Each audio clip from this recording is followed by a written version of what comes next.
Okay, I see some things I want to do.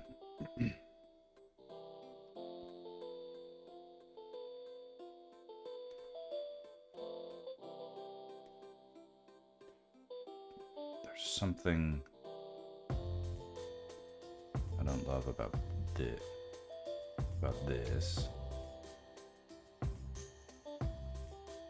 But mostly this is working for me and I'm happy with it. I want to do something to clean up. Even though I like the looseness, the fidelity of the environment is just too... It needs to be brought up a little bit.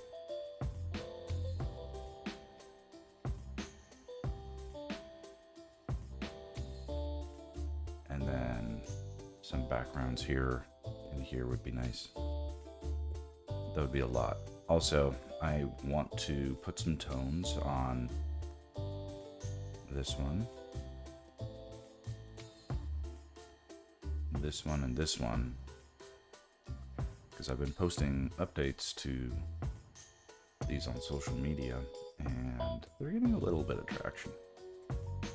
I think something got actually shared the other day, which is nice.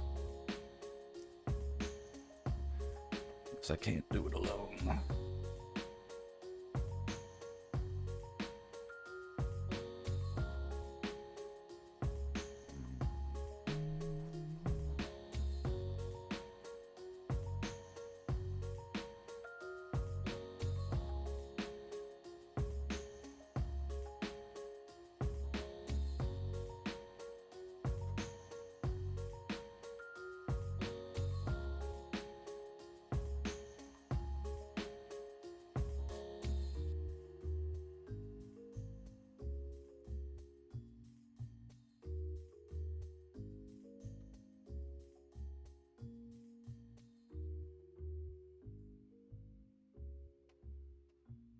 Cool.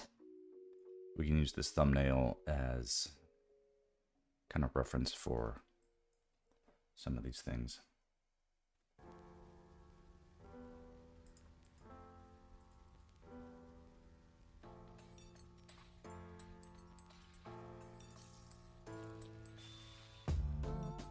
Speed lines.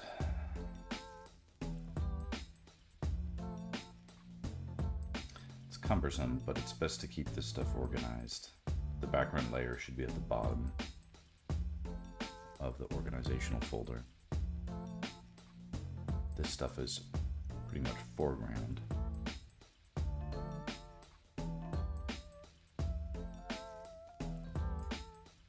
It's tricky because this is part foreground, part background.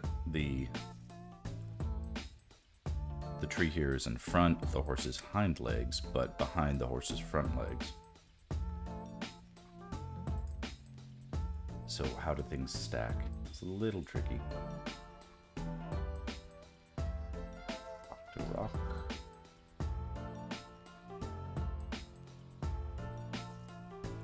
And then some of these layers don't have anything in them. Or if they do, I can't tell.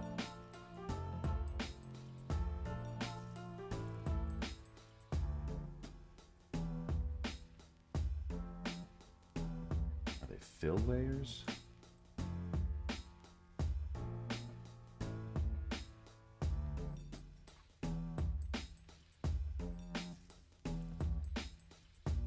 Is there some tiny speck?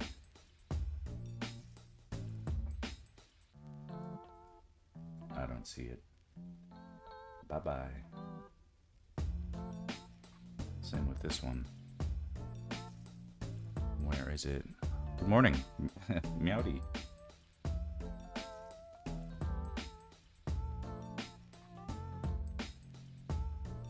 I've got so many layers here that I'm trying to figure out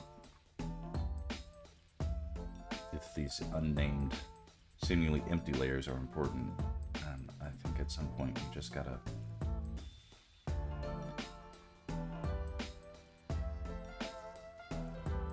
Okay, so that's a fill. Fill. Zelda fill.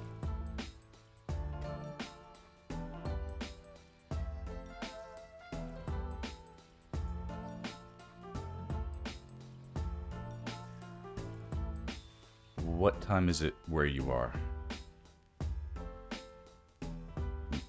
Lonely. But hold on, I've got a post-it note right here. Okay. Lonely like you have failed to sleep. If it's 7 a.m. where you are, you might be in the United States or South America, Canada, North America. Anyway, welcome. Sorry you can't sleep. I got up early because of the southern US. Cool. I got up early because I've gotten in the habit of doing these early streams now. And without necessarily intending to stream, not intending to get up and stream, I nonetheless woke up at 3 a.m. feeling pretty darn rested and just said, why not do it?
Right now I'm going to try and apply tones to the white areas of this image to get closer to what's presented in this thumbnail that I did.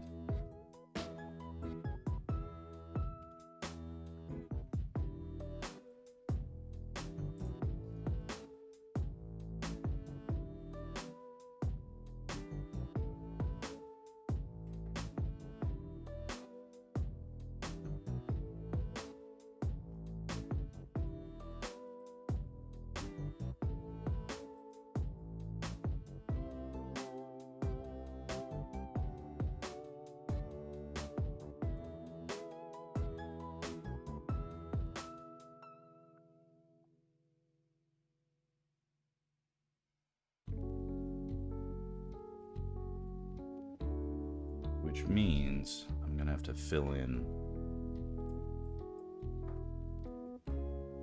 the Octorok with some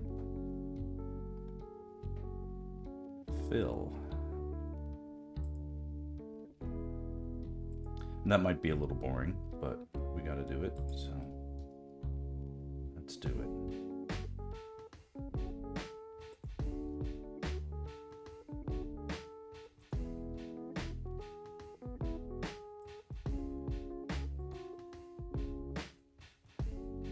Not just the Octorok, we gotta fill in a lot of this forest stuff too.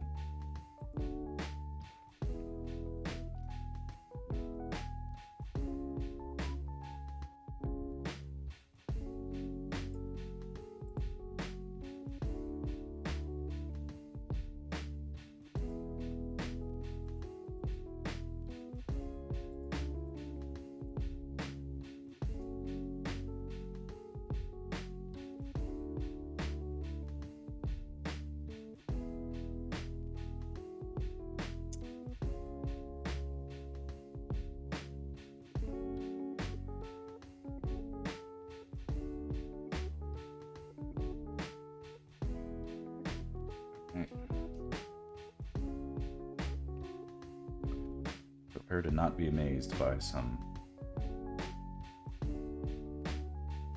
slow, methodical doing of boringness.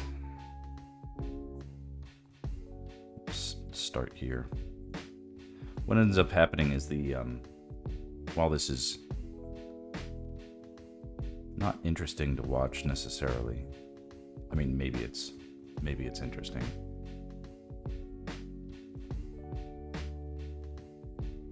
But what this does is sort of separate the different decisions that I'll make later on into pure decisions about tone and shading, so that I'm not making tone and shading decisions at the same time. I'm also making drawing decisions. And compartmentalize and specialize, and it'll save time doing a little bit of mindless busy work right now. Later on, I'll be able to more dynamically make changes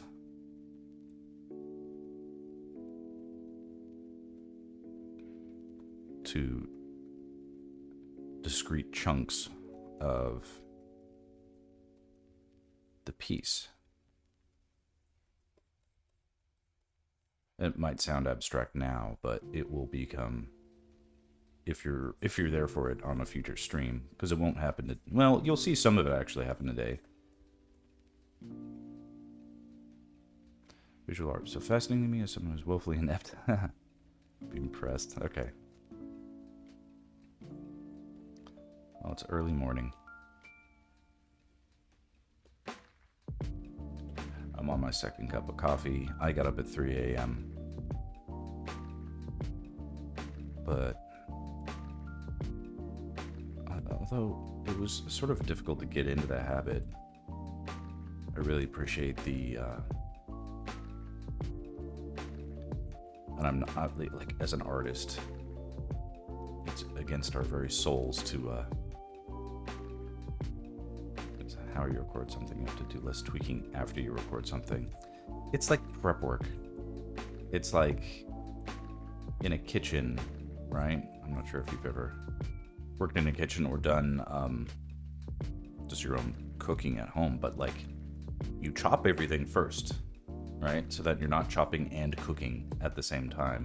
Because chopping and cooking as you go along will just lead to something getting burned. You don't want to get distracted about stuff that you can just do beforehand. You're doing yourself a favor.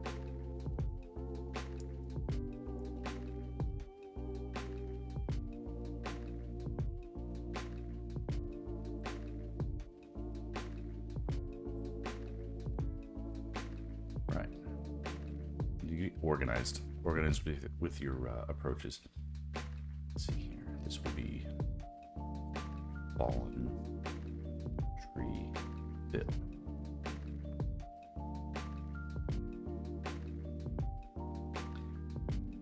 And it's just gonna make sense to have the layer of this tree separate from the layer of the grass.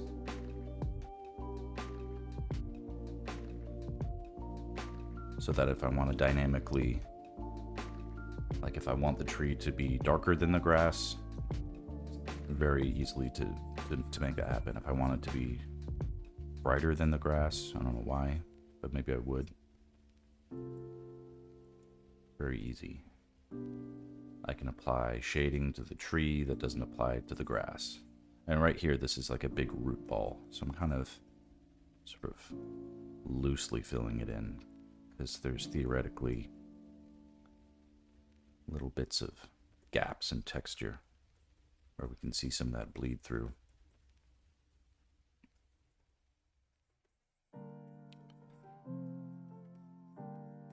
I want this tree to look like it was sort of freshly knocked down, as if the Octorok had knocked it down, changed course while it was chasing the heroes, and then the heroes just leaped over it as they doubled back. I'm adding white and white is half of the process. Um, Essentially what I'm doing is I'm filling in with a contrast against a contrasted background. In this case, a dark background provides contrast for the white, but that'll be only half the story. I actually need to, later on, you'll see I'll invert it. So the white will be the background, and I'll check it. I'll just do it now so you can see the, if I fill it with dark and then fill the background,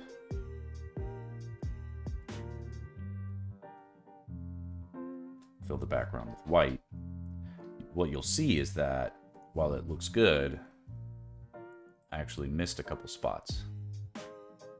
And so that kind of fidelity check is important as well for all the same reasons. We don't want to fix things at the same time that we are making shading decisions later on, because that'll just be slow.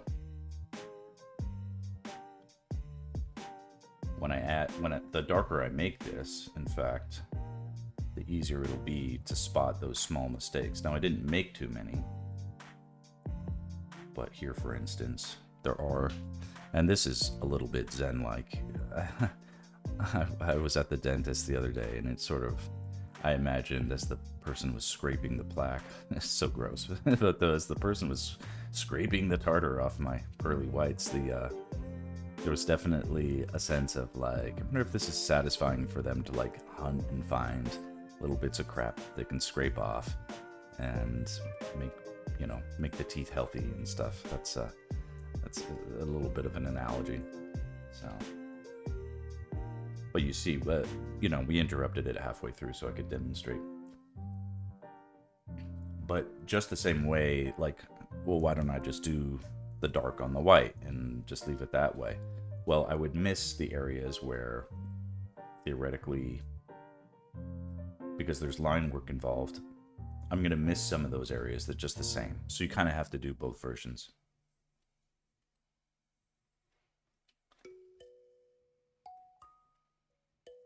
I like to start off with the dark background with white fill.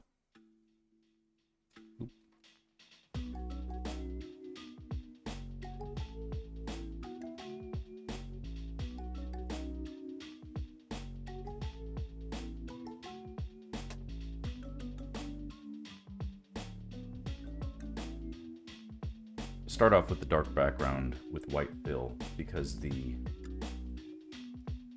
nature of drawing, the way I do it, involves drawing dark lines for the lines. Thank you. This tries to be a educational stream.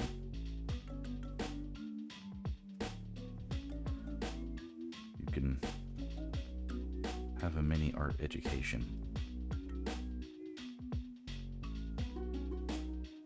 Are you a Zelda fan as well? There's no prerequisite to be here or anything like that. There's happy to have the company.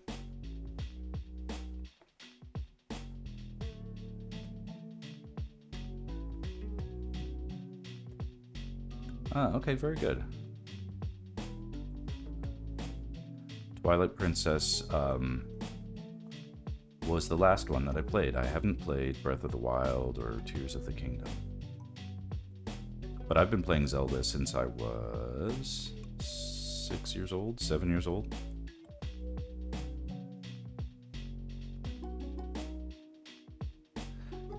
And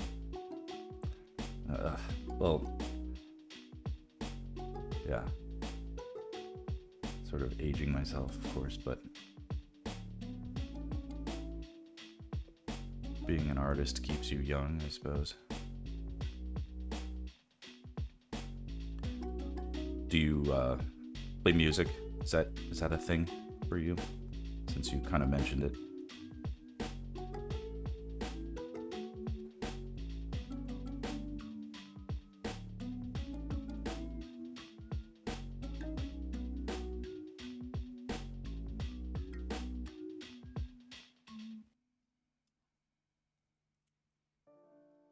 Very cool. Now you have VT at the end of your thing, so that makes me think you're a VTuber. Is that the case?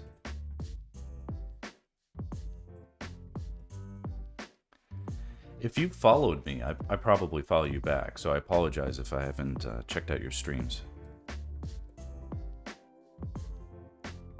Okay, yeah. Well, if it's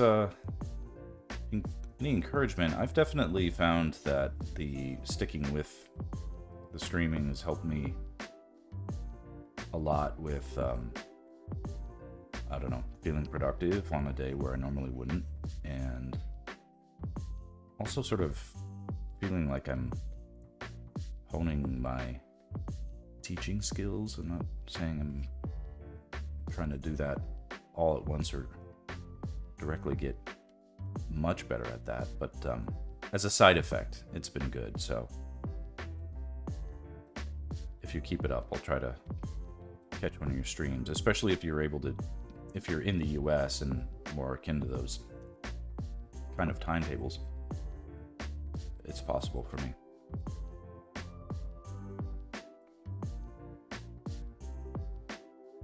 Twitch is such an interesting community and format. It's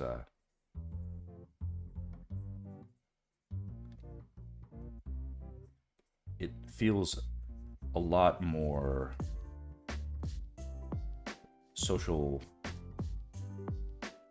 I mean, I've yet to sort of delve into the dark side, really, but it feels like there's a lot of sincere potential as like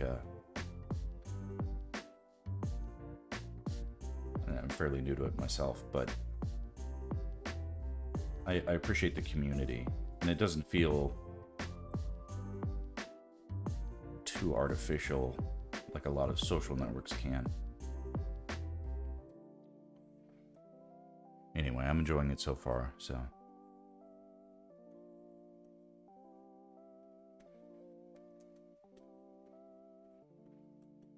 Is it like digital music? Like Pro Tools and stuff like that? You said audio engineer, of course, so probably familiar with those things.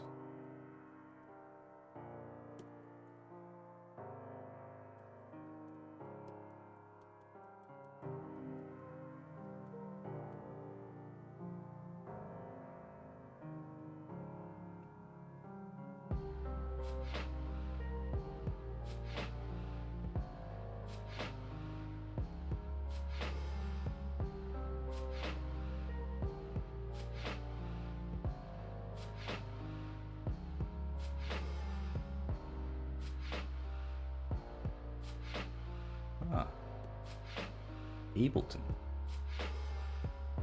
I don't know what that is. That's interesting.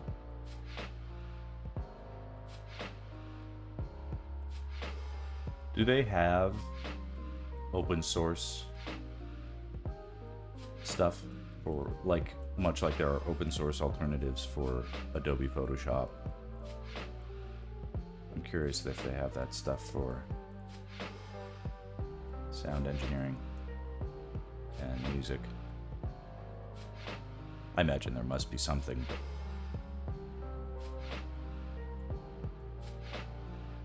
Ableton is very new sounding to me, so forgive my questions.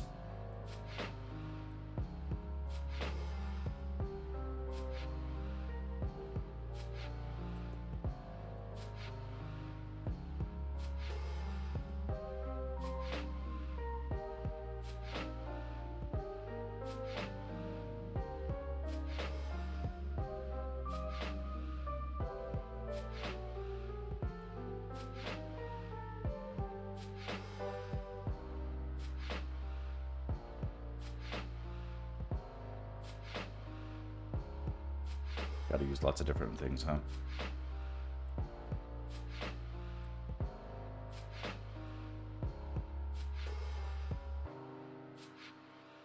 Yeah, I recall. There was a long time ago where I was a long time ago, 20 years ago, I was a Mac repairman, like a Apple computer repairman. This is before Apple stores existed. So being a Mac tech meant you were someone working outside the official Apple sphere. Every Mac reseller had to employ, as part of their contracts, their like Apple Mac technicians who needed to be like I had my certification as a Mac. It's like something I did back when I was a teenager, basically. And part of my job was installing and rigging up professional Mac systems for video editors. So we would make like Avid systems, and of course Final Cut Pro systems, which were new back then. And then also, of course, installing Pro Tools basically on systems.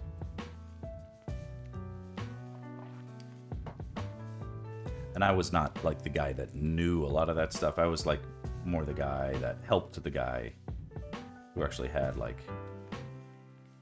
a real understanding of like audio engineering and stuff. And I was just the kid that hit the install button and entered the serial numbers at the very beginning of the process. You know, made it so the computer would turn on, the program would actually be there. Call it turnkey. And then also,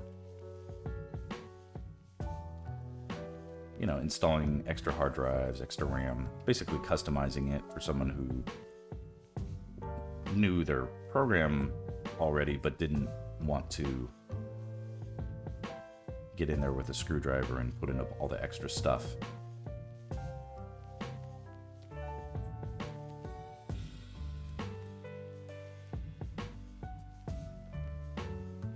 But that was a interesting little venture for me to be on, because one thing it allowed me to do is have access to a bunch of cool professional software. And of course, these would be pirated versions, since people who had paid for them and paid for me to install them on their computer didn't know that, of course, I made a backup CD, you know, for customer service purposes. Of course, we retain, because this would happen. People would buy stuff and then instantly just lose their CD or lose the license key that we had given them. So it actually was official company policy to make copies of the software.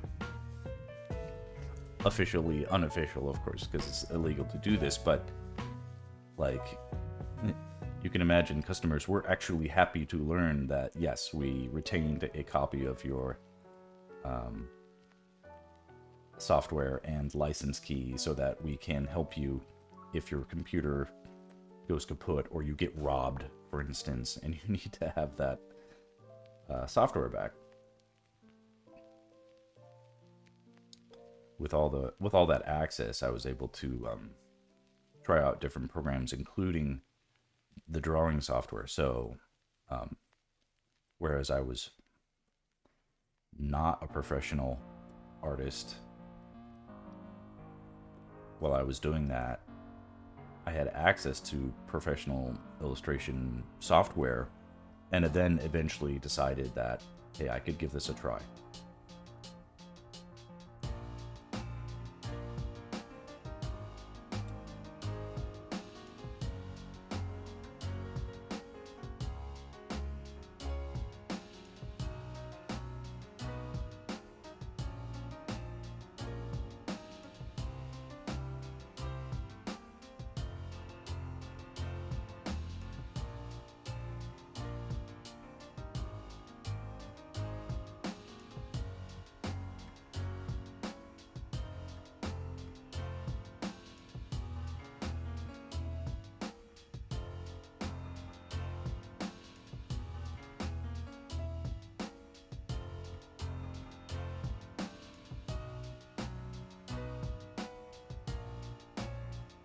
So it's been interesting how people sometimes just stumble across something that really resonates. Yeah.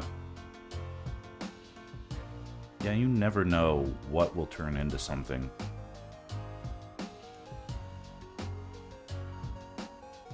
sometimes something you really hate doing, too, can lead to something that ends up being good. It's really weird.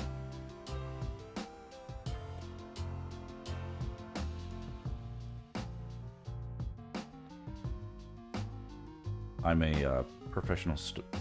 I'm not sure if you've been lurking on the streams at all. Your handle looks familiar, but I don't know if we've chatted much directly. But the definitely, I'm a professional storyboard artist. But when I was starting out, it was a little hard to get traction.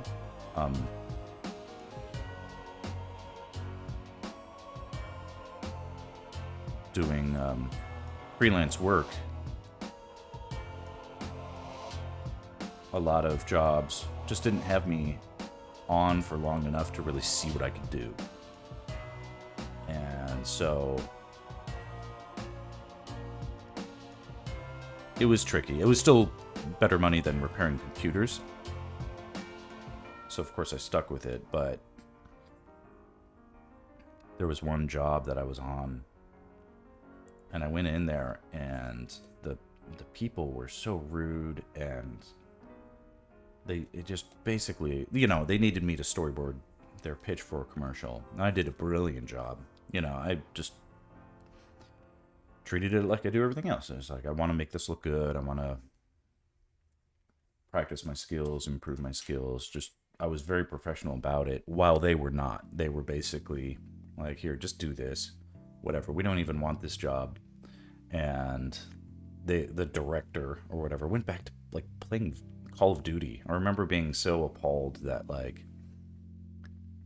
they didn't even give a shit, and they're just more interested in doing like a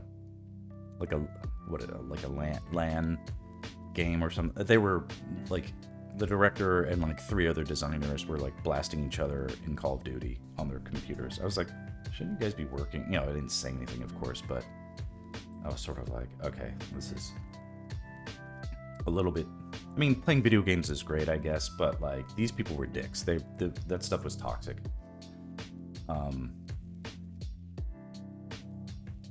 I did a good job nonetheless, and said to myself, I hope I never come back here. Well, I never did go back there. That place went out of business. But before they did, someone called the guy and said, hey, do you know of any good storyboard artists? And he said, actually, the guy here right now is pretty good. Let me give you his contact info. They passed my name on to them. And that contact ended up being my best client for damn near 10 years. And still work with them today. And so you never know. You just never know.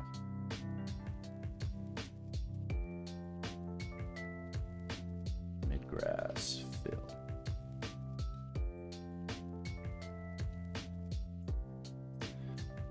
I'm actually gonna do myself a favor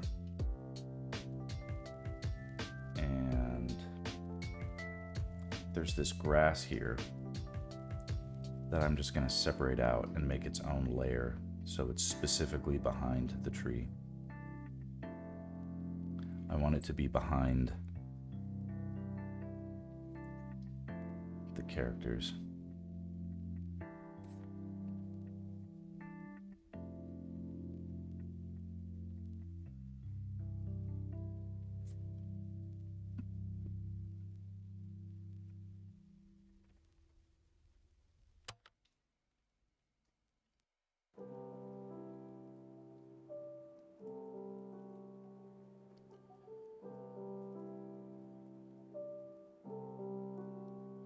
Yeah, it just takes time.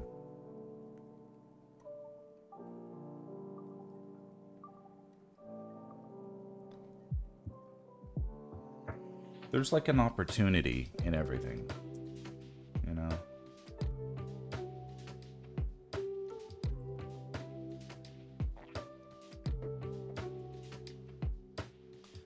I treat everything like it's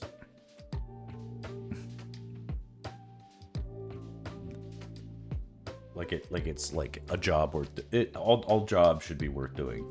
If you have enough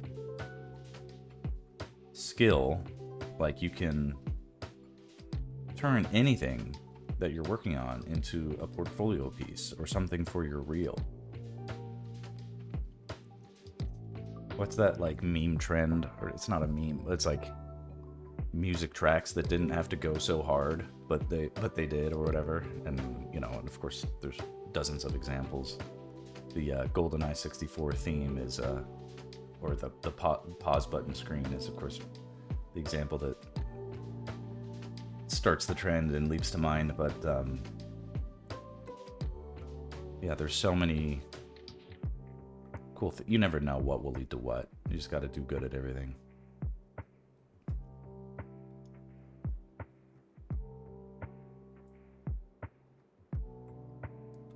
Okay, so now these grass lines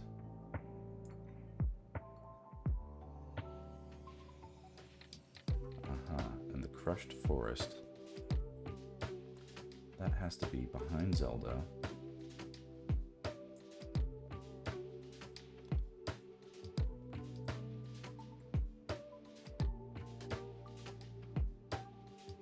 That's dark.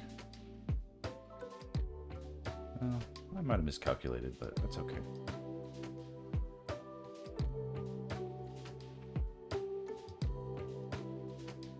I'm gonna fill these lines for that forest in the background with gray.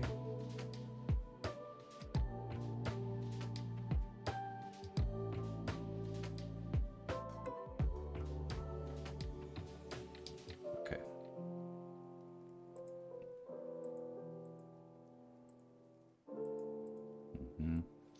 The grass is gonna be like a little hill before that forest. Okay, and then this horse. Okay, the horse, Zelda, and Link all have to go. They have to go.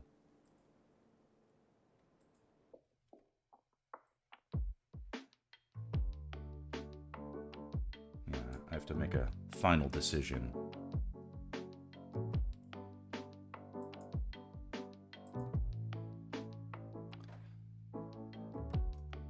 The debate here is like to what extent the horse, obviously the front legs are in front of this tree, but the back legs are in back of it, sort of mid-leap. I could just move them all up more as well.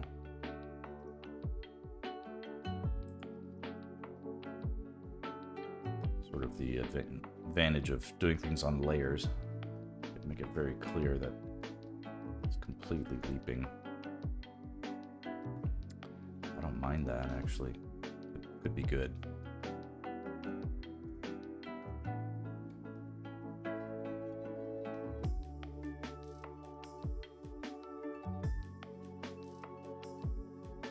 Or maybe it was better before. This isn't bad. I'll make it look like there's a clear kind of jump.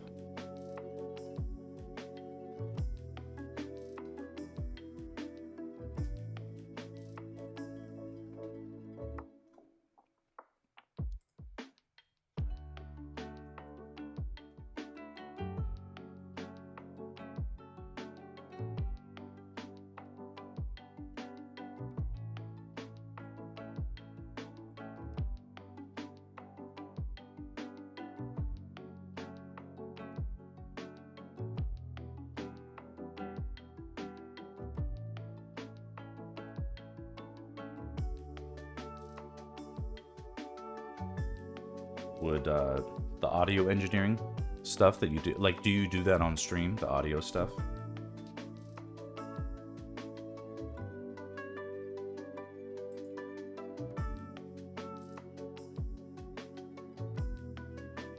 I think you said you do.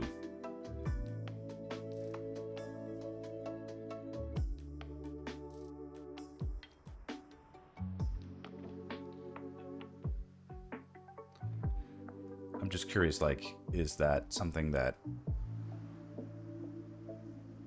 as I imagine it could be, Oh, yeah, I could see. This is so weird to me that, I mean, it's not weird to me because, like, my wife explains to me, like, why audio is so difficult. My wife, uh, now this will interest you now. My wife is an audiologist, so she deals a lot with the science and understanding of hearing. And for me as a layman, I just, I don't know, my ears work. I hear stuff. I don't understand why it's so hard to. It's like we can do amazing stuff with our vision for whatever reason, or maybe it feels like vision is simpler in some ways, but it isn't. But I don't know. I just know it's like for people who are really sensitive to the differences, that like audio is super tricky stuff, and then yeah, I had enough difficulty just getting like this mic to work in OBS without also picking up my AirPods and the microphone on my Mac and the microphone on my phone, which is I'm using as the camera. And I've got the gain cranked up a little bit here, and it cranked down on the music and all that stuff, and I got it playing nice, and now I just don't touch it anymore because the slightest adjustment seems to throw everything off. And by contrast, like the video setups just feel so much more forgiving. Anyway, I sympathize.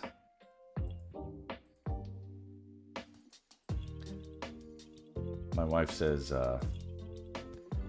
sounds have to transform their energy 6 times in order to be heard, or something like that. I saw this program on it. It was pretty cool, but yeah, I'm very much a layman.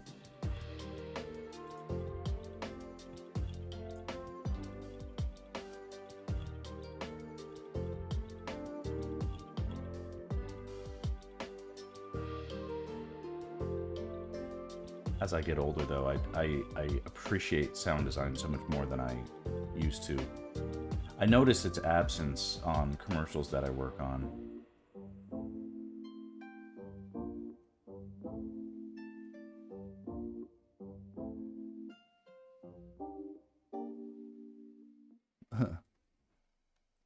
That's a fun explanation. I like that. Yeah, I'm learning about like latency and stuff like that. My wife, who sells and prescribes hearing aids to people, talks about that kind of important stuff.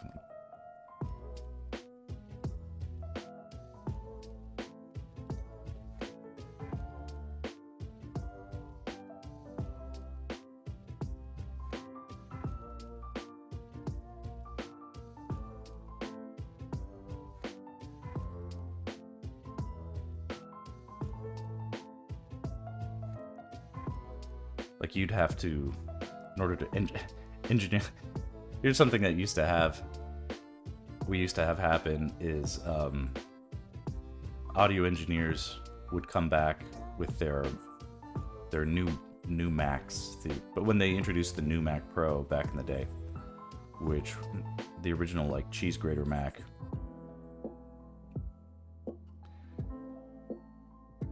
the new power. Were they called Mac Pros? They were probably called Mac Pros back then.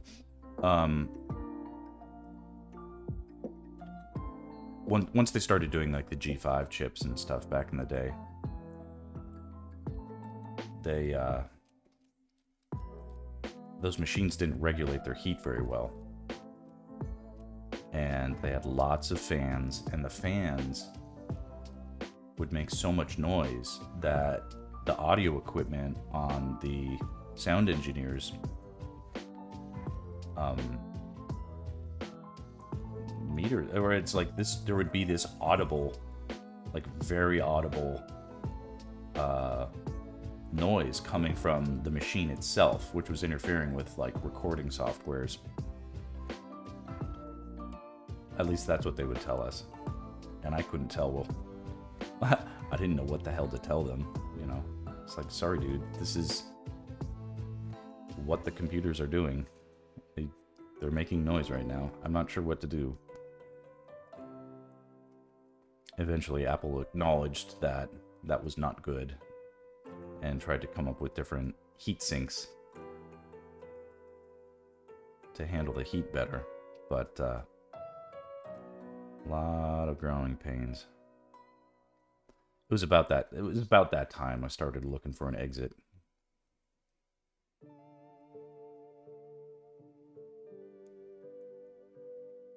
Dramatic fluctuations picked up by all sorts of cables and transducers, yeah. All sorts of interference and stuff. All I know is when I got my AirPods in and I turn on the microwave, everything goes crazy.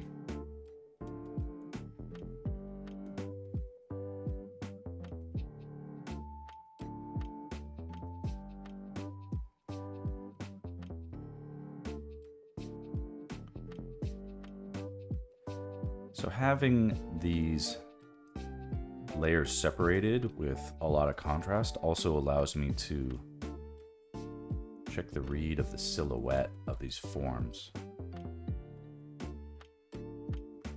And making sure those silhouettes look interesting. Don't want this to go right up the horse's booty like that.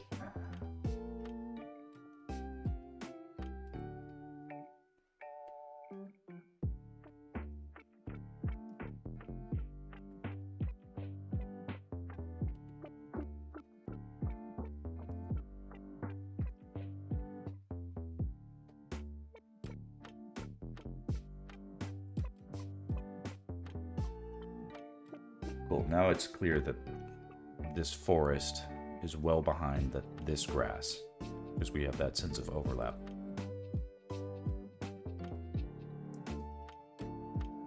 What's happening here?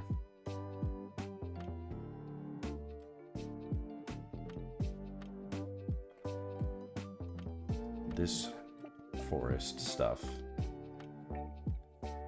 needs to be even farther away on a much farther layer.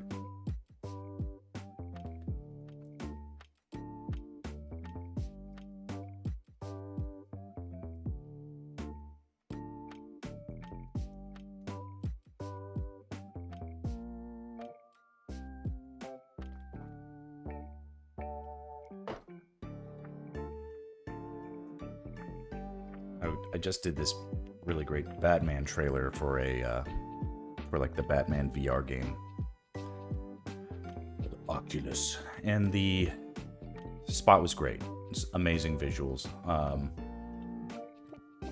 but I really didn't like. There was not really good sound design with it, and I also felt like the voiceover was really weak. I shouldn't be so honest, but really could have been better.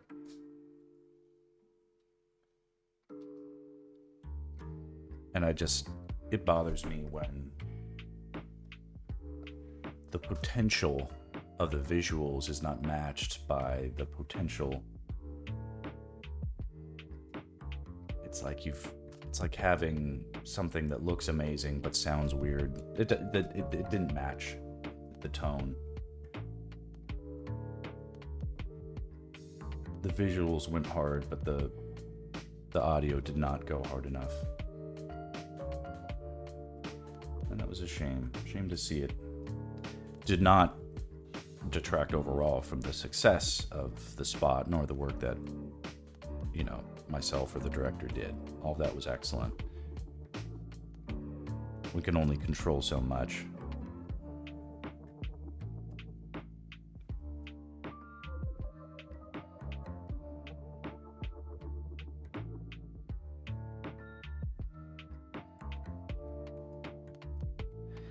It to me. Now, are you looking at the trailer, the Batman VR thing? You might be looking at it, and good on you if you are. If you see, like, I think your average person wouldn't care, wouldn't notice. But for me to see It just felt like a fumble. The one for MetaQuest. It would have come out. There's 2 trailers. I worked on both of them. The one with the rats that are running around. That one I thought was pretty flawless. But the one where it's cutting around Gotham City and like the bat signals burning and stuff like that. That one had the music track that they picked. Like for instance, we had no choice but to use the music track that was provided and stuff like that. And I thought that was a good fit, but fit things just fine. But then it was sort of paired with a very lackluster VO read. Some of the stuff is like everything right now, especially audio stuff. It's all just like read it from home, and then if it sounds good enough, like people who approve this stuff don't necessarily have their the most discerning ears. Everybody's just trying not to get fired. And if they can, they'll just approve something just to meet a deadline, not really knowing what potential was left on the table. All sorts of weird politics.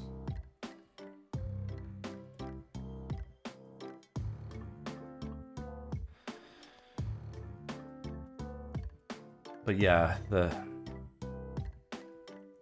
I don't know. There could have been more to like really cultivate a sense of mood and ambience.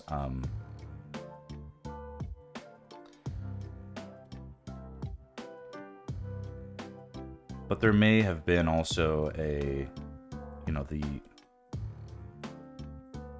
while we were the vendors in charge of making the visuals for that spot, we didn't necessarily have much access to like what actual gameplay was like.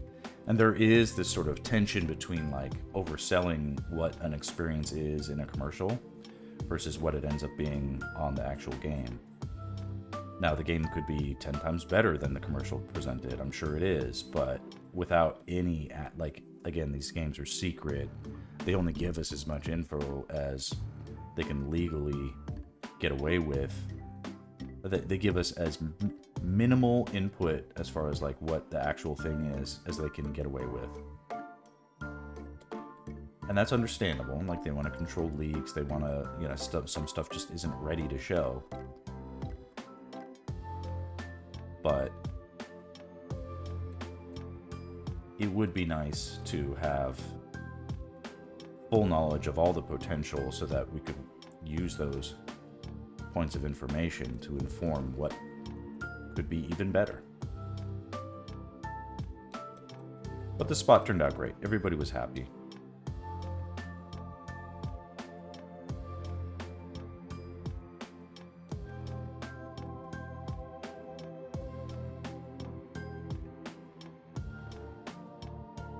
I'm trying to do the same. More indie stuff.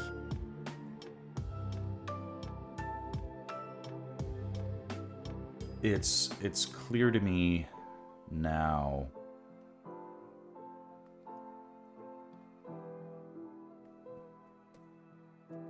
that there is a bit of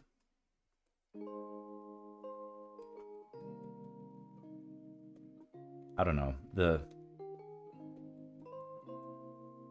applying my trade to the corporate overlords has been okay for me for a while. Definitely, I'm can't complain about what has happened thus far, but projecting forward, things are extremely uncertain with what's been happening. Just as there's contraction in entertainment right now, where most of film and television right now is laid off, which is not making enough stuff to keep everybody employed. Many of my colleagues are very working piecemeal. I myself am in that boat. Now, one of the reasons I'm streaming today is because, thankfully, I ended up getting booked all next week on a couple of jobs.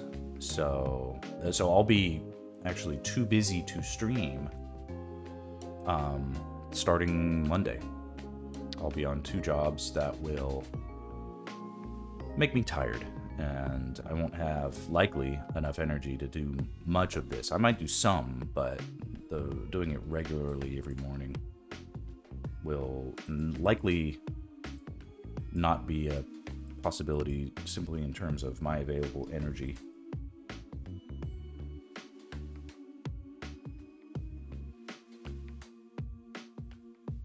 So today, and probably tomorrow, will be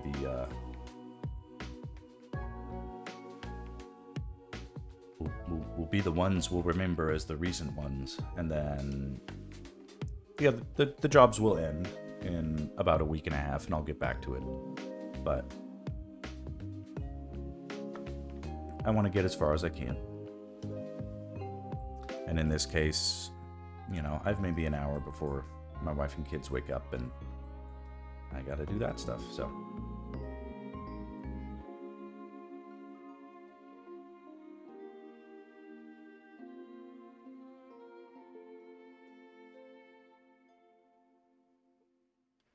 Okay, I see some things that I'm gonna do.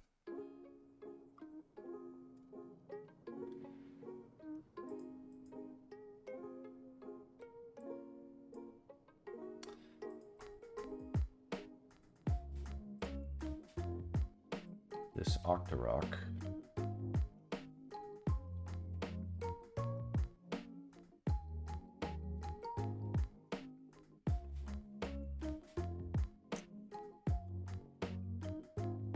has a lot going on, and I'm going to separate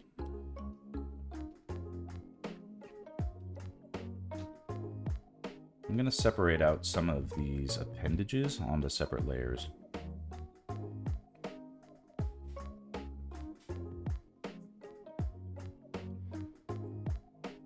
Because they're overlapping.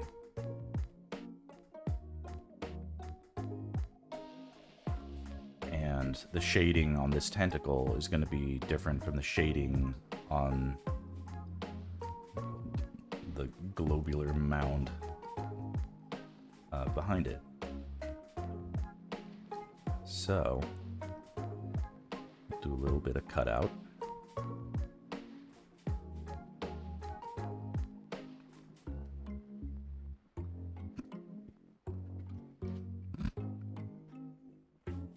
Get some sleep. Catch up. I'm glad my...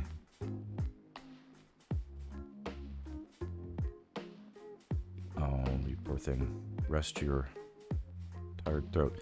Have a good night. And sleep tight. And thank you for keeping me company.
Here.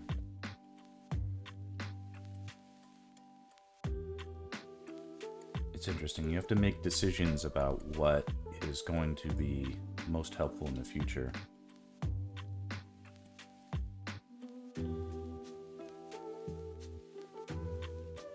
it's like a philosophical decision sometimes, like,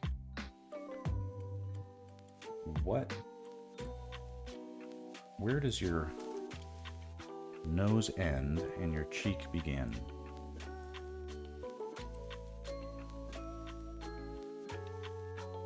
For the purposes of lighting and design, where's the best place to cut along this design of the Octorok so that I get the most utility and flexibility for the art? And so here you can see I've included a little bit of the facial mass underneath the eye, but not of the eye. And I might even have, yeah, I think I'm gonna separate this sort of cranium, not the, this like frontal, we'll call it a frontal bone, even though it's of course a big squishy octopus.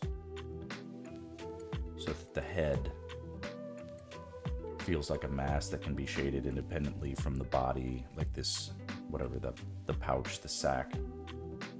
And then again, this back limb, this back leg or arm. I think octopuses have arms.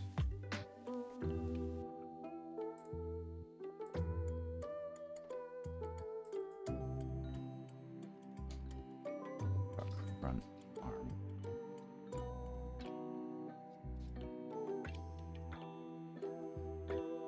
And every layer that I cut out, name and fill and create, adds complexity. It might add simplicity and help to the situation as well. God, this is a big Octorok. I don't know if I quite thought this through, where this is like Kraken sized.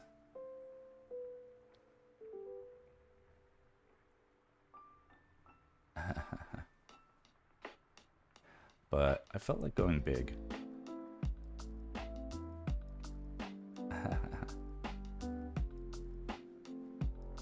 Makes a statement.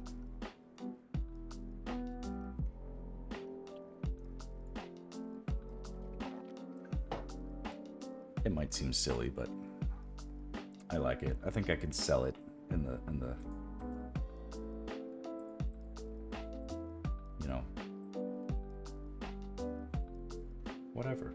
It's like 1,000-year-old Octorok or something. It's like the mother of all Octoroks. It's the Octorok final boss. It's my damn drawing. I'll make it as big as I want to.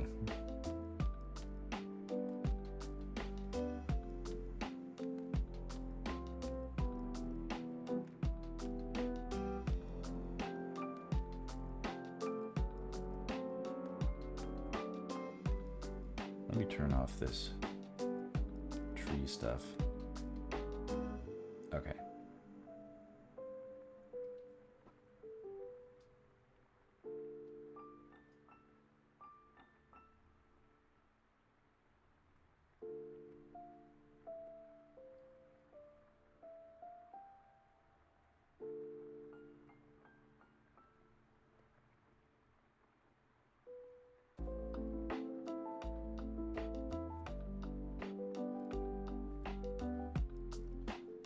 Now what's left?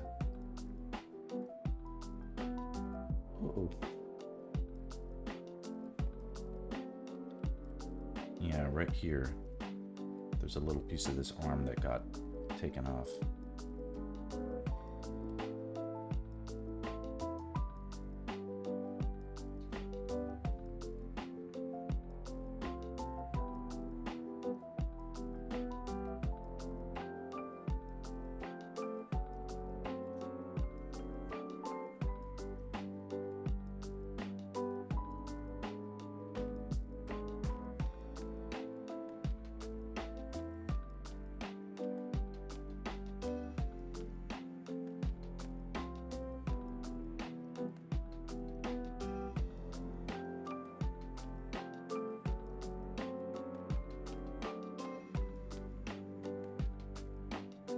For the sake of completeness, let's just go ahead and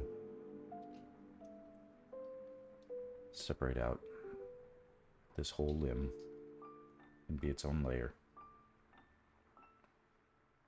If for no other reason, because even though I suppose I could have left it as part as like the back of the octopus, the this globe thing that it was attached to, it might even help sell the depth to have it on a separate layer that I could really treat differently with a layer of atmosphere in between it. And you can see where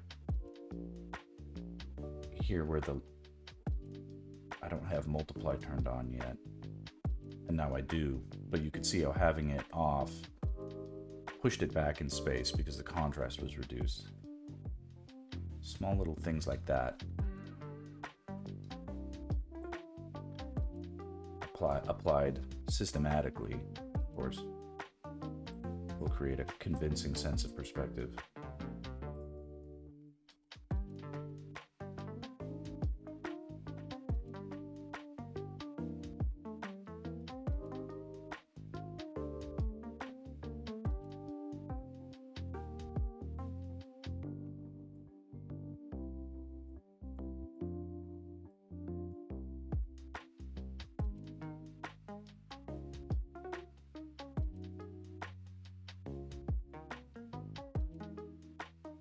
What's bugging me now is that there's all this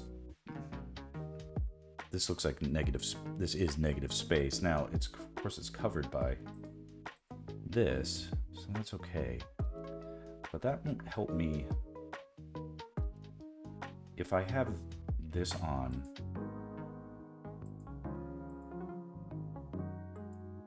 I essentially need to turn these off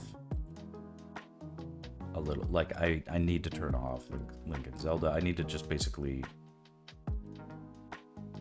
do what I can just to fill the Octorok, or else I'm gonna miss little spots. So let's say bye-bye to the cool elements in the composition. Okay, that fallen tree fill is good.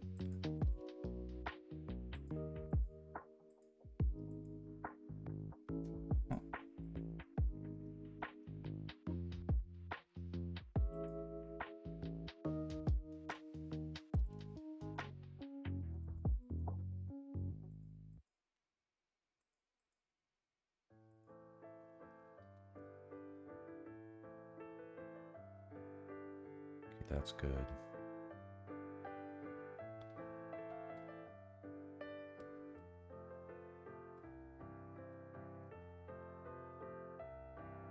That is weird.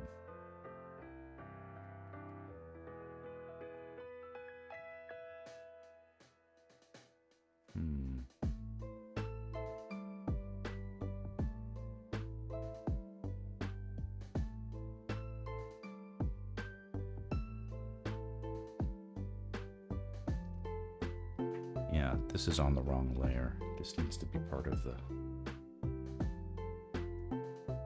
crushed forest, I think.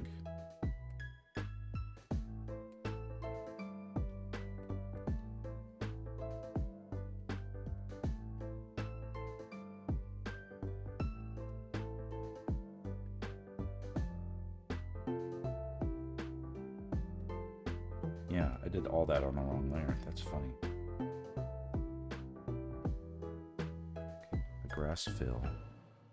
Oop. I think we can get away with like that because it's covered up, but I need something there.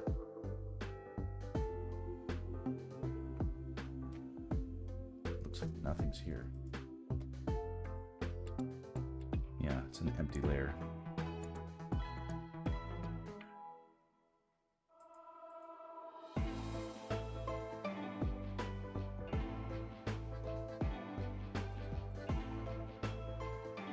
That's good.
I don't know what I'm thinking, making a 300-foot tall Octorok, but I'm doing it. It'll be good for the portfolio. People who don't know Zelda won't think anything of it. They'll just think it's a Kraken.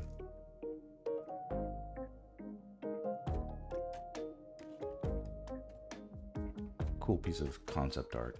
Not necessarily to be taken too seriously.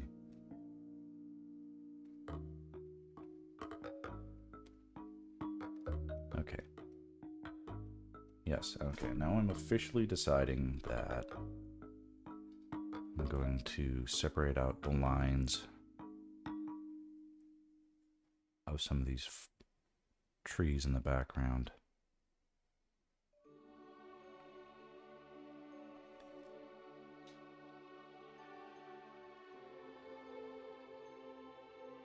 To be the lines in the crushed forest.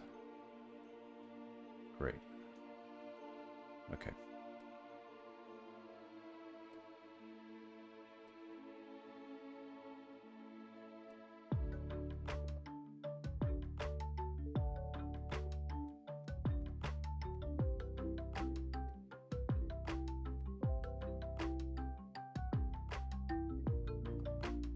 Okay, now let's do some fills on the Octorok.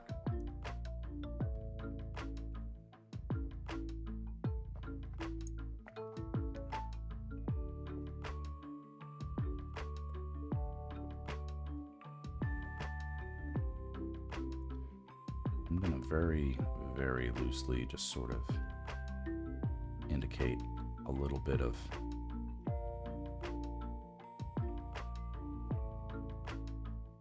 form.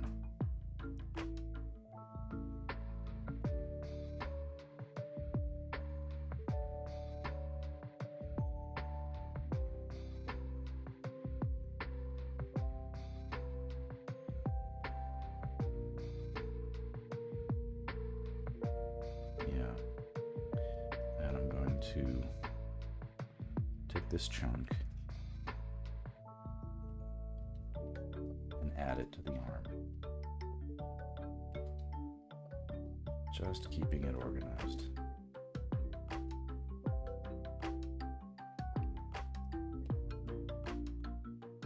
And we can just delete that little bit. Doesn't seem to be doing much.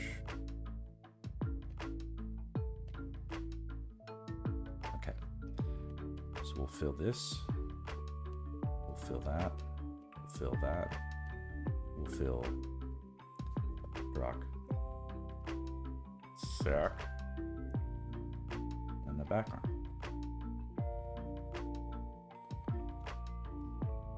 We'll see how far we get.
Here where I'm being soft along the edge, it's because I know there will be overlaps there, but it still kind of makes sense to have something.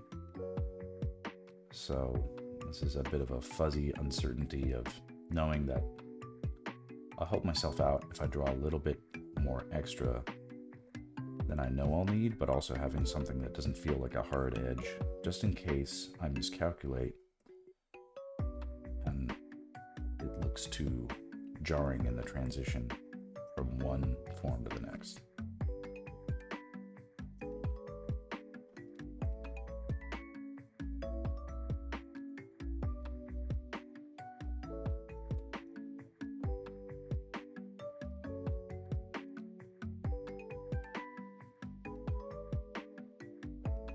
Squinting helps.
A little sloppy right there.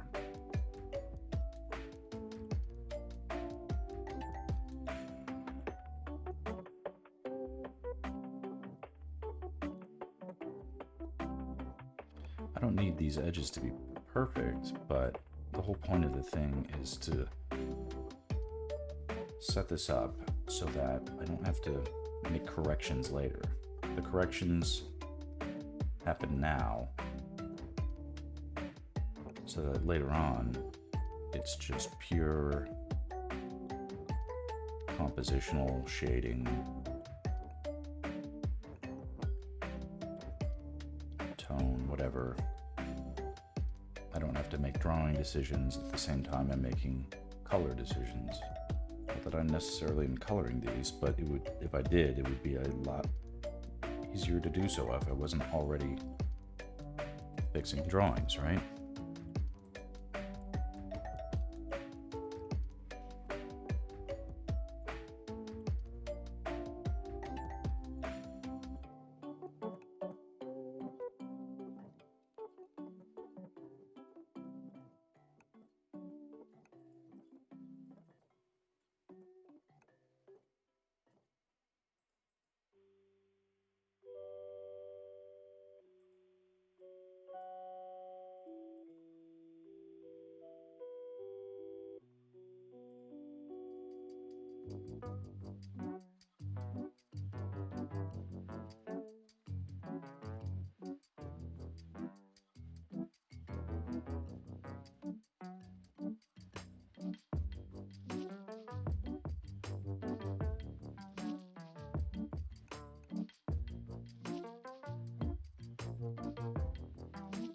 I'm going to turn off the other layers so I just see what it is I'm working on.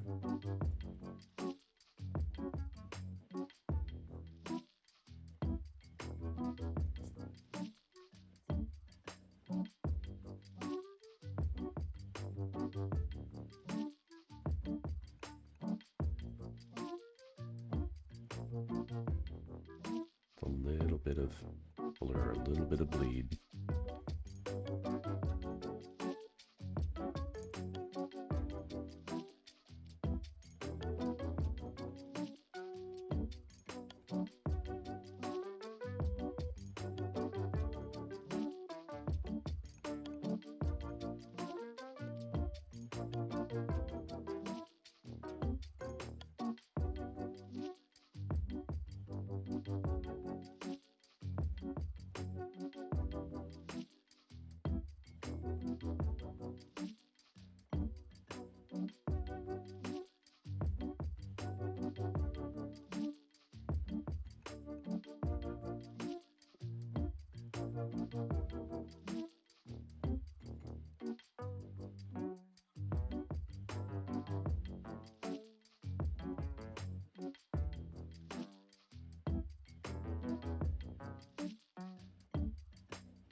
Sun's coming up.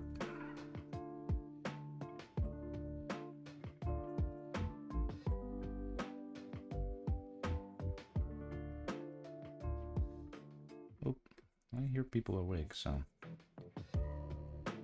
gonna call it in a minute. See if I can turn off this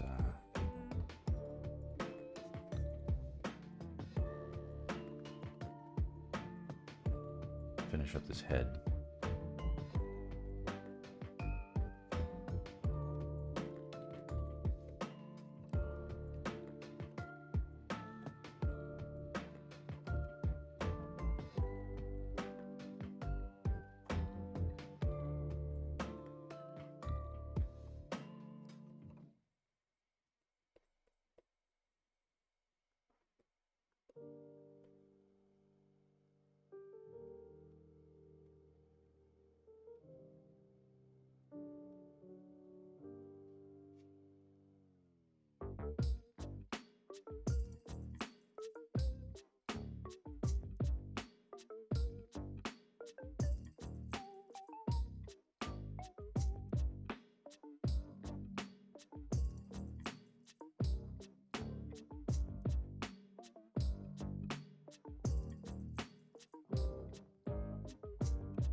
Should really pay more attention to what the tops of pine trees look like. I'm just sort of guessing. I know they don't just look like your hilarious Dr. Seuss Christmas tree. There's more to it than that, but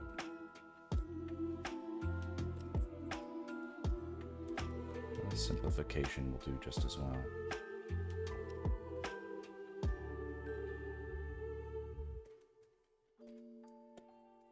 These birds will give a sense of scale, but also depth.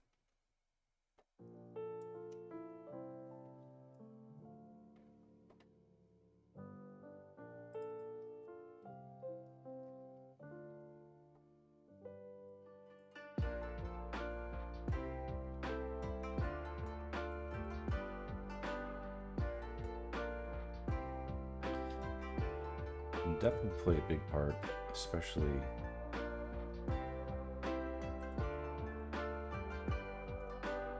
since I'm planning on having some sort of cloud,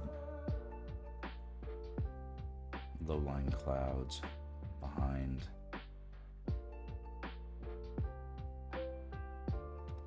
This hastily drawn background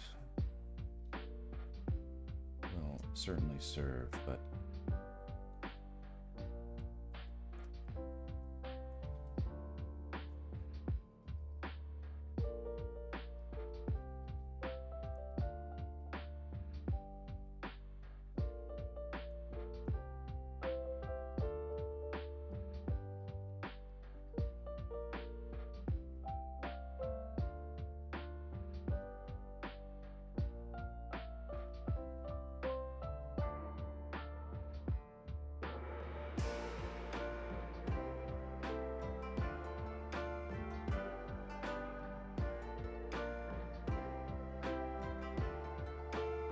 there may be changes yet to come to this. Despite all my talk, I'm not entirely confident I love the scale of how big the Octorok is.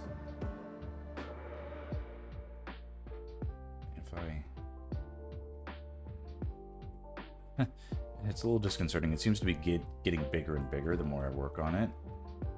I don't dislike that at all. It just sort of seems more epic, but it wasn't what I was intending. So what I'm going to be mindful of is how that's affecting, like, I'm all for things looking good, but if I can avoid it, I want them to intentionally look good as opposed to unintentionally. So I can be sure I understood what even happened.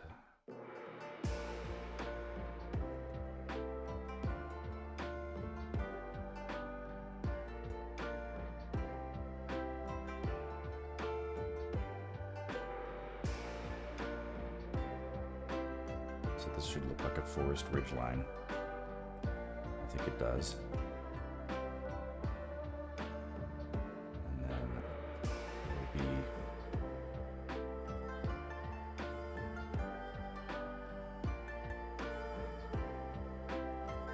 a kind of mountain range that I'll just subtly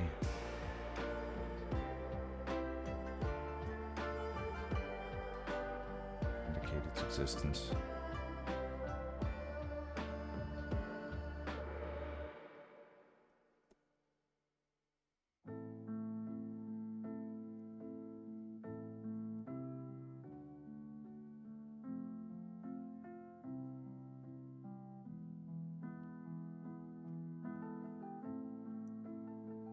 Hopefully, that sells it.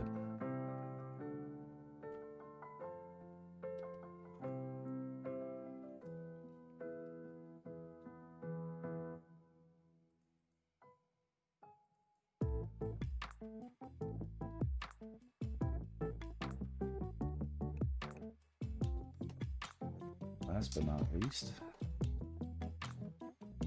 generic fill for the sky.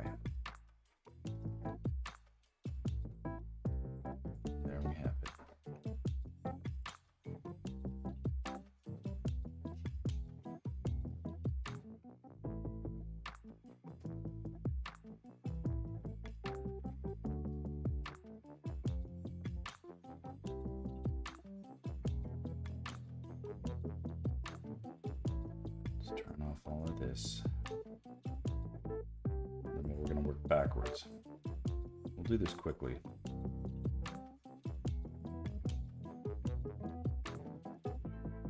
We have bright white background.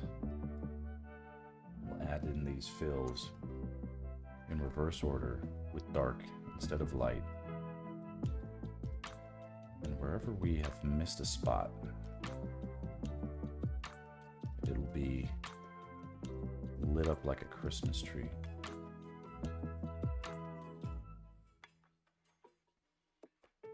I think I might just turn that off. Get rid of that, okay. Backfill. Okay. That's it. Easy to spot.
Subtle gaps, if filled in now, will save us headaches later on.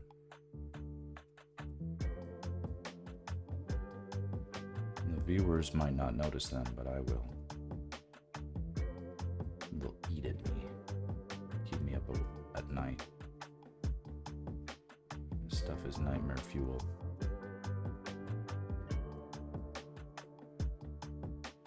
See, right here.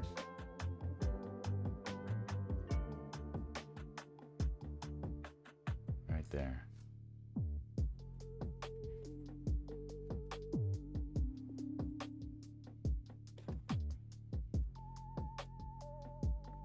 Little specks sent from hell.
A little bit along the edge is totally acceptable.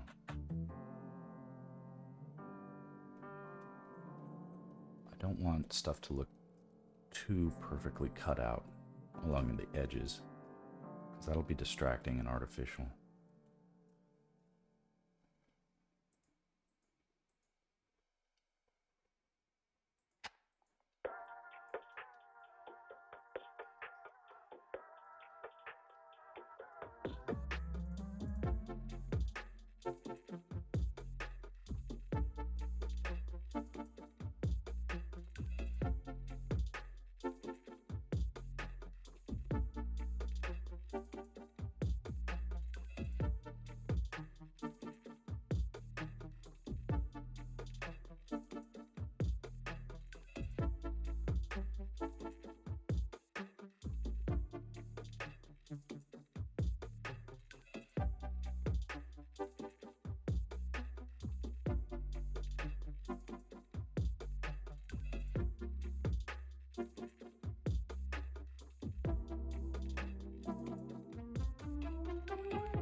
Make me hungry for grilled octopus.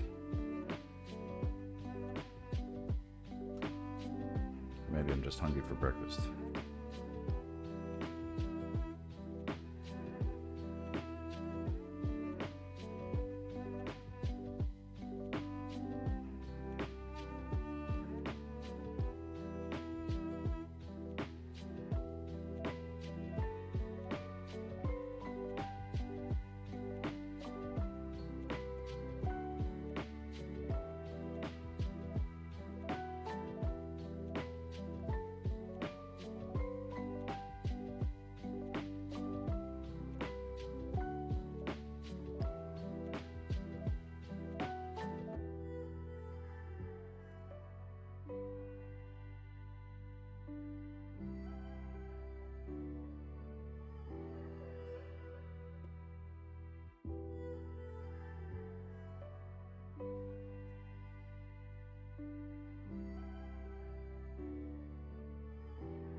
The gaps in this one are okay because there's supposed to be gaps in between the leaves of the forest.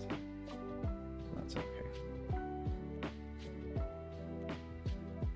Like, that's convincing. That looks good.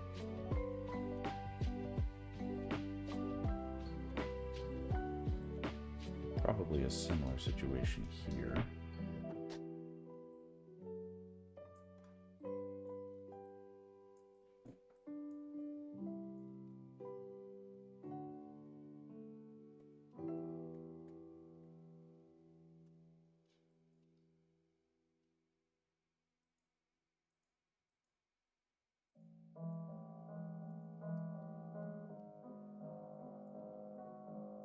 And here it's okay.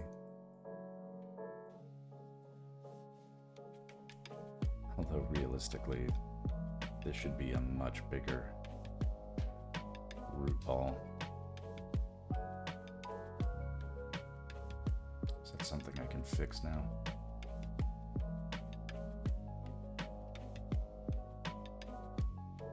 Yeah. I'll sort of fix it now by just sort of indicating that all of this is like uprooted tree bits. You can practically smell the dirt.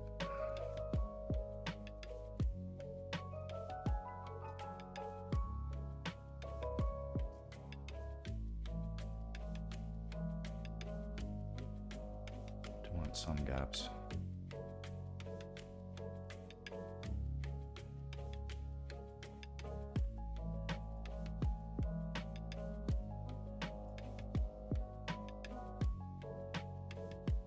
And the imagination does the rest.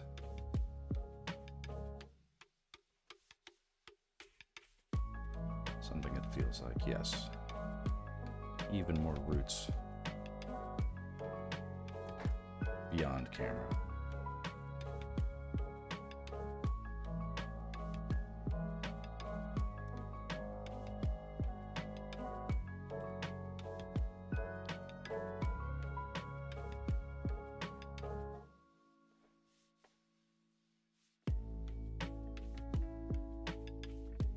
And if I did my job right before, yeah, there shouldn't be any gaps here.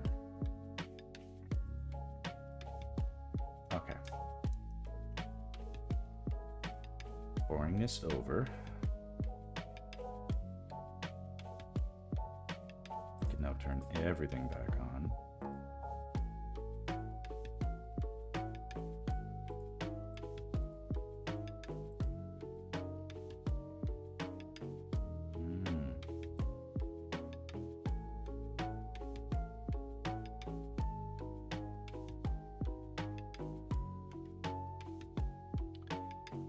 Yep.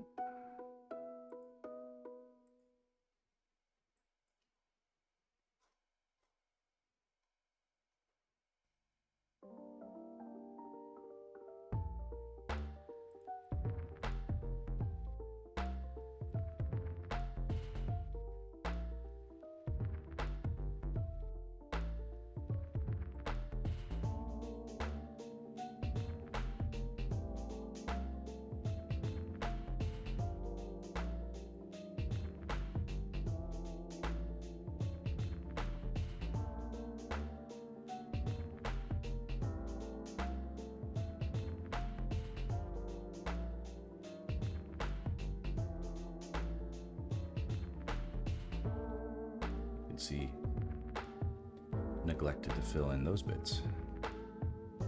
Makes a difference.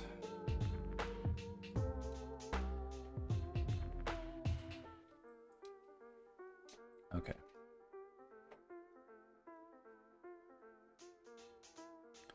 Starting from the back. That's okay. That's a cool color for the sky.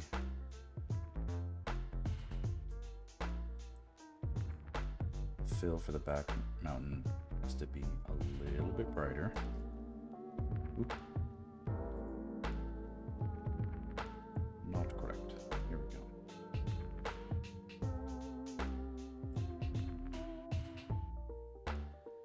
Yeah, sorry. Has to be a little bit darker, specifically, and in the right layer.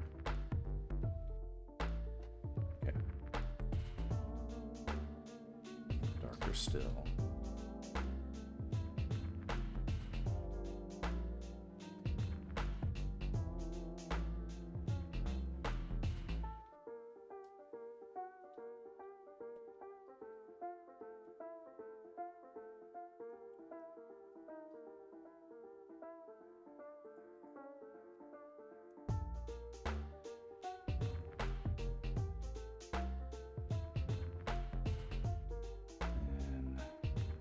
Birds look good, but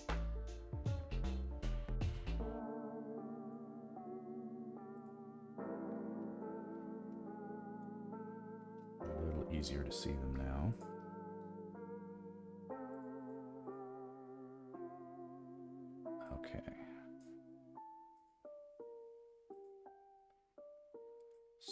darker than the mountain.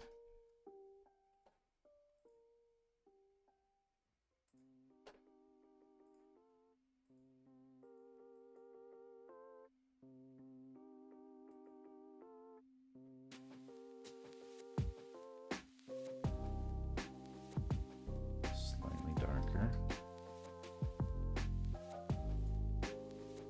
Slightly darker. Oop.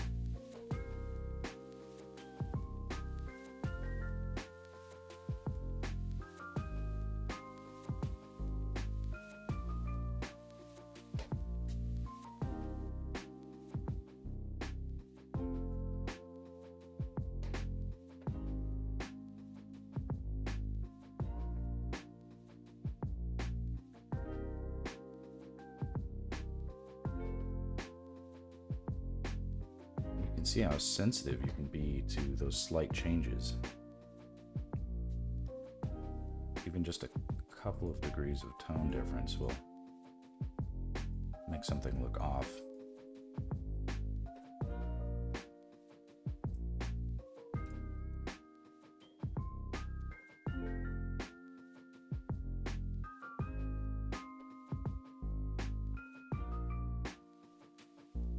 Imagine there's a big shadow being cast as well.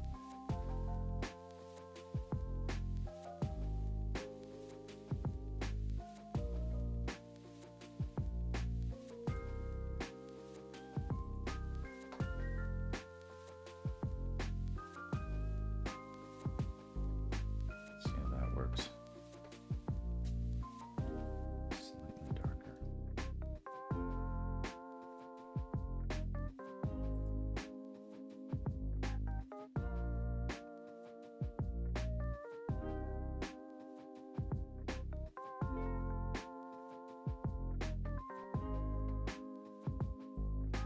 Grass can actually be lighter, I think.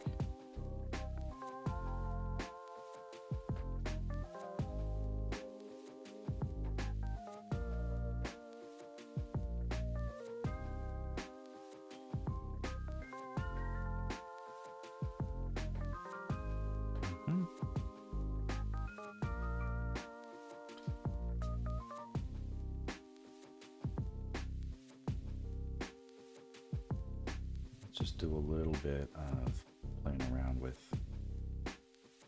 some transition. We'll call it a day.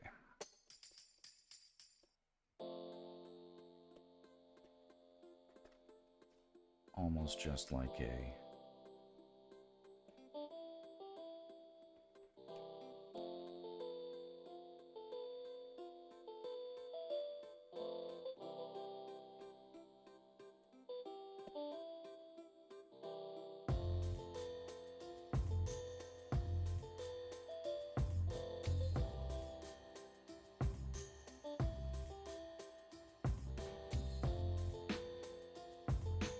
get away with.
Starting to look cool.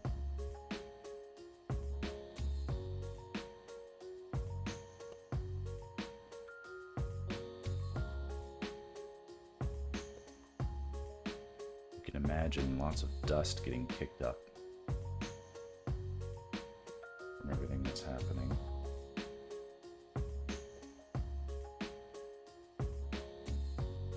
How could it not be, you know?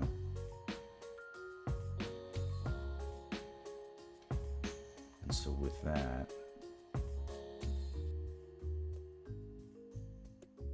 especially near the octopus,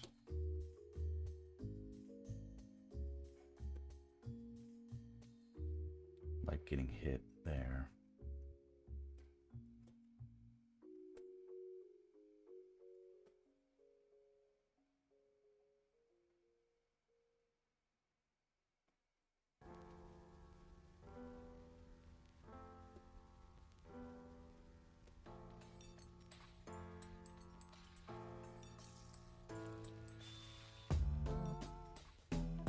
I want it to be so bright that it looks like light, but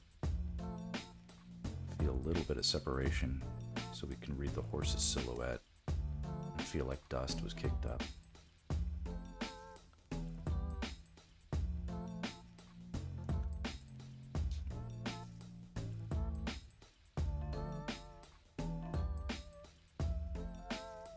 And all of the time we put in making those separations clear is now paying off.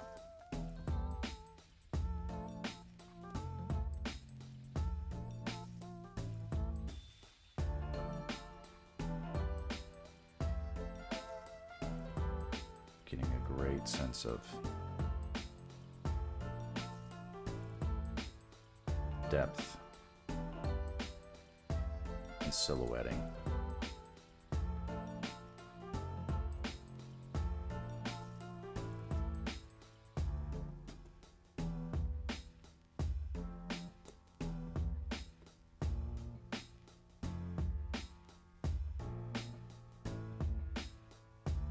No, too much, but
big angry octopus.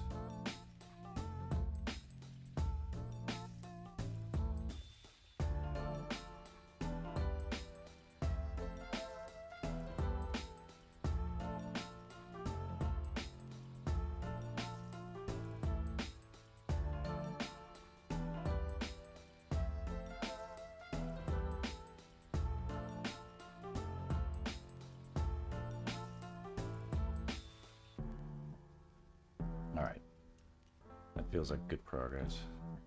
Zoom in here. Y'all see, lots to do, but now it's the fun, easy stuff. So cool. All right, I'm gonna call it a stream. Have a great day.